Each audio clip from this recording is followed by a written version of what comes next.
さて、日本をモチーフにした世界観の PVPVE が登場とのことで、今回はレッド・イット・ダイ・インフェルノの紹介を行います。こちら近接系脱出ゲームということで、タルコフよりかはダーク&ダーカー系に近い作品です。初期作は遊んだことがないのですが、その時点でローグライクを謳っており、察するに不思議のダンジョンの持ち帰りルールを採用していたのではないかと思います。途中拾えたアイテムを持ち帰れたら倉庫に温存でき、倒されると失う仕組みです。今作もそれを活かしたゲーム性です。よって一番好感触なのが、先ほど挙げたダーク&ダーカー系の画面 UI などには一切なっていない点にあります。いわゆるまたかがありません。PVPVE というと同じ画面構成の作品がどれだけ作られたかわからないほどです。現在進行形でも多くの似た脱出系が開発されています。真似する場合はヒットした作品に似せるというのが鉄則ですが、レッド・イット・ダイ・インフェルノは元からオリジナル作品なわけです。開発会社は1作目がグラスホッパーマニファクチャーであり、私が惚れ込んだシルバー事件を作ったところです。当時小説も買ったくらいです。もっと遡るとヒューマンの頃のプロレスゲームを友達とずっと遊んでいました。一格闘技研究会というプロレス好きの人と遊ぶ場合の一ツールでした。その後はたくさんの殺し屋のバトルや独特な血しぶき表現など、いわゆるキルビル風によった作品が続々登場し、その流れがレッド・イット・ダイ・インフェルノにも引き継がれています。アクション性の硬さも継承されています。世界観は外国人から見た日本観をもうちょっと日本の下町風に寄せたステージがメインです。妖怪や地獄を感じられる敵、あるいはもっと奇抜なクリーチャーも登場します。より独自さが高まっています。ダーク&ダーカー系というとディアブロのような暗い中世ファンタジーのダンジョン探索が主ですが、今作は明るくサイケデリックな色合いです。見た目だけでもこのジャンルに飽きてしまっていた方には一見の価値があります。だるまの積み重ねや変な感じの屋台、工事現場やとっくりを模したでかい置物などなど馴染み深さと奇妙さがあります。ゲームの流れはよくある PVPVE 系でフィールドに降り立ちある程度時間が経つと脱スポットがどこかに登場します。そこに入ればゲームクリアです。時間制限内に帰れないか倒されると道中得たものは失います。装備品はディアブロのようなレアリティやランダム性能がつくため同じ武器でも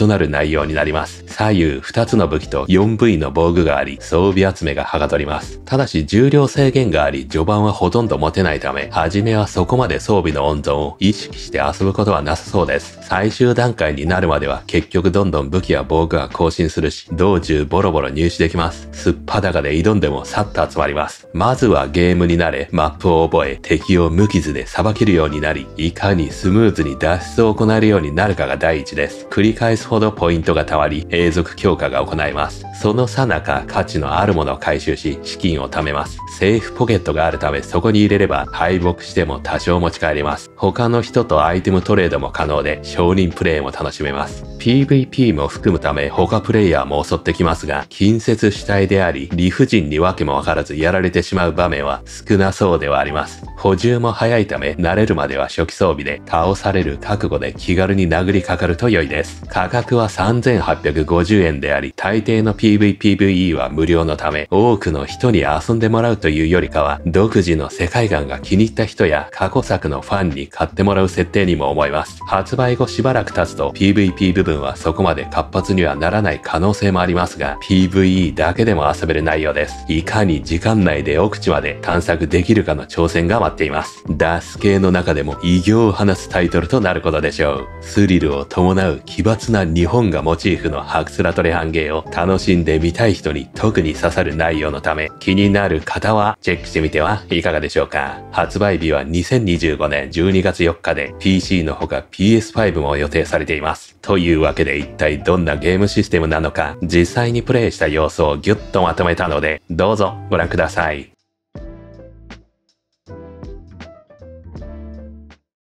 それでは始めていきましょう。レッド・イット・ダイ・インフェルノ。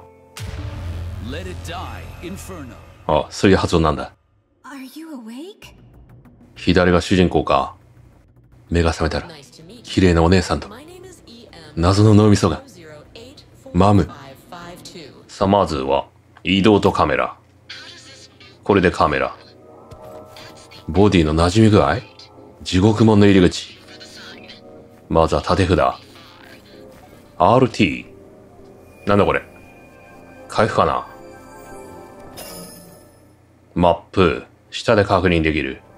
こんな感じだ。開きながらも動けますね。お、自動販売機。ダッシュ。スタミナを使う。おお。スタミナ画面左下か。A でジャンプ。右に制限時間がありますが、まだ動いてませんね。次は、アイテムバド。スタッシュかな？これ。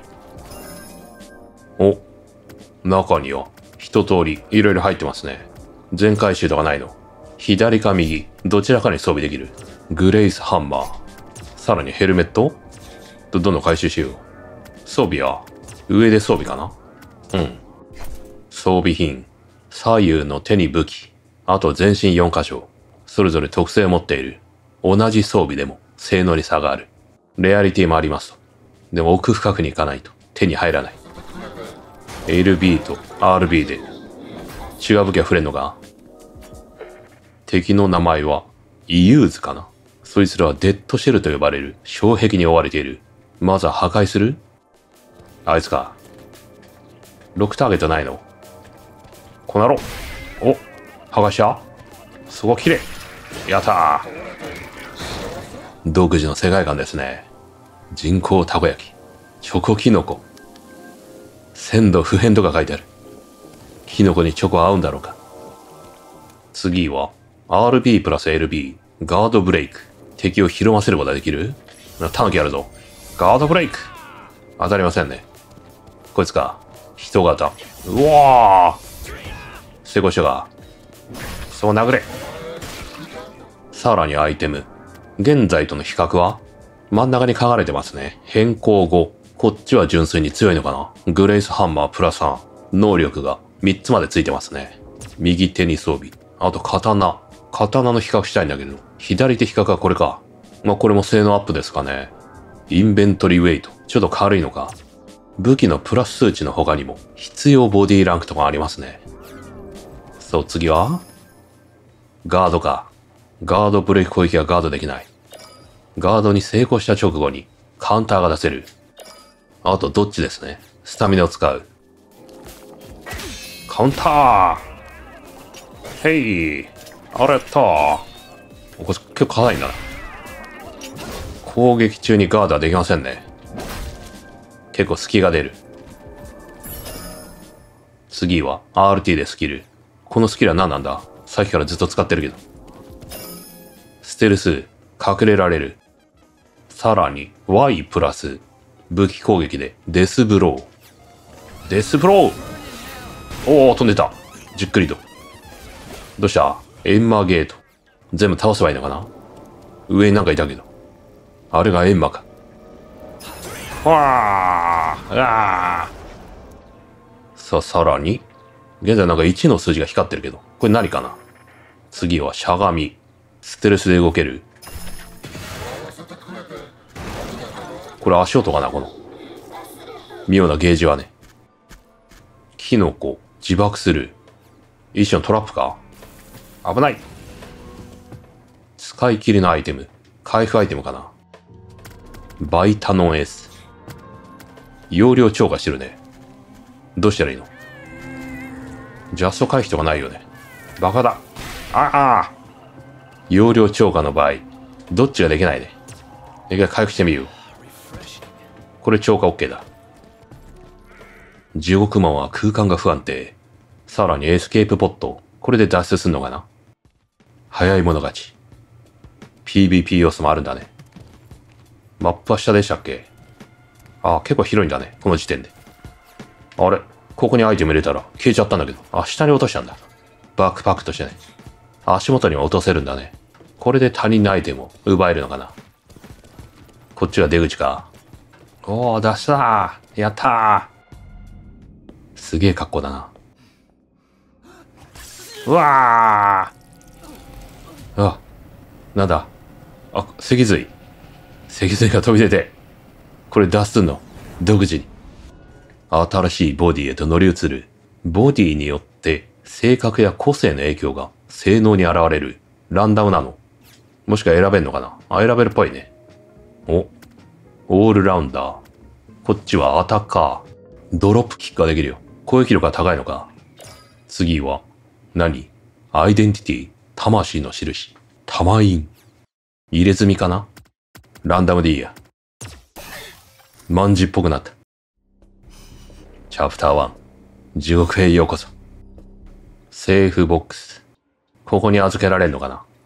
やられてしまってもね、失わないアイテムですね。ここ？マイスペース。私の生活スペース。まずはストレージ。で、50まで預けられるっぽいね。あと色々ありますがまだ、ロックされてますね。インテリア。飾れんのかな？とりあえず早速、冒険に出てみよう。まずはここで、持っていくものを決められんのかな？OK でしょう。出発だ。地獄の裂け目。なんとか町一丁目。開けられる。おー。ドアですね。あ、違える。イルカもどき。これが。ああ。動いた。動きが奇妙すぎる。殴ってみよう。うらうらあと。ドロップキック。決まったか。まだいる。どんどん出てくな敵が。アタック。ドリルなんだね。2発殴るとなんか、ピヨりますね、こいつら。スピリチウム100まで溜まったぞ。とりあえずこっち行ってみるか。なんだこれ。イルカのおもちゃ。耳のドア。どうなってんだこれ。開けらんない。目が3つあるね。この目の数はなんか意味すんのかな。お宝があるぞ。取るときは。しゃがんだ方がいいのかな。こっちの場所から音がするって意味か、これ。仲良しヤミーズ。売るよか。換金アイテムね。それと回復アイテムかな。ちょっと殴る分にはね、スタミナ減らないから。ガンガン攻撃しまくって良さそうだね。これはだるま。だが何もなし。あとは、ダッシュアームズ。武器。わ、でけえ。体験だ。すげえ。とりあえず道はこれ。マッパ固定なのかな？ジャンプ切れとかあんの？あ、なさそうだね。うわー！一発がでかい。あそこにお宝があるぞ。これ登れんのかな？クライム負荷。キャラごとか。セーフボックスには直接いらないのこれ。こういうアイテムはセーフボックスに入れるといいんじゃないの？言うぞ。なんだ？エスケーポット。おお！生かす。溜めてからの放射でしたね。時間制限残り。あ、右上にありましたね。8分30秒。まあ、まだ余裕ある。エスケープボット10日。どこ行けばいいんだ？マップ広。現在地どこ？なんかここにあるっぽいよ。黄色い表示が。あ、この下だね。エスケープボット。上も気になるが。一回ちょっと戻ってみるか。まずは脱出だね。なんか口状の扉がある。こういうの気になるな。開けらんない。ああ。よし、脱出だ。機関。うわー。時間かかる。はあ。やっただー。生還。ボディランクが2に上がりましたね。あと、レイダーランクとか、マスタリーポイント。まあ、繰り返し潜ることで、なんか能力が上げられるのかな？永続強化的な。今回の結果、評価は C である。生還するためにボディランクが上がる。より高いレアリティの装備品が装備できるようになると。やられてしまうと、ボディのコアは失われる。これ何？コアを選ぶ？ 3 つの中から1つ選ぶようだね。ステップコロン。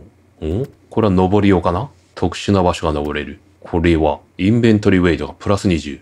一番オーソドックスな、これにしてみようか。体力アップ。プロショップが解放された。家族。うわ、うさんくせえのが現れた。日本語話すぞ。不要品を買い取ってくれる。売ってみようか。セーフボックス。これ売っていいのか。バーガークラブってなんだ？敵なのか。ほら。とやりましたね、一方的に。体力が回復できる。バーガークラブ。さらに戦利品モバイルと。トップクメット。あまりいらんそうだね、これは。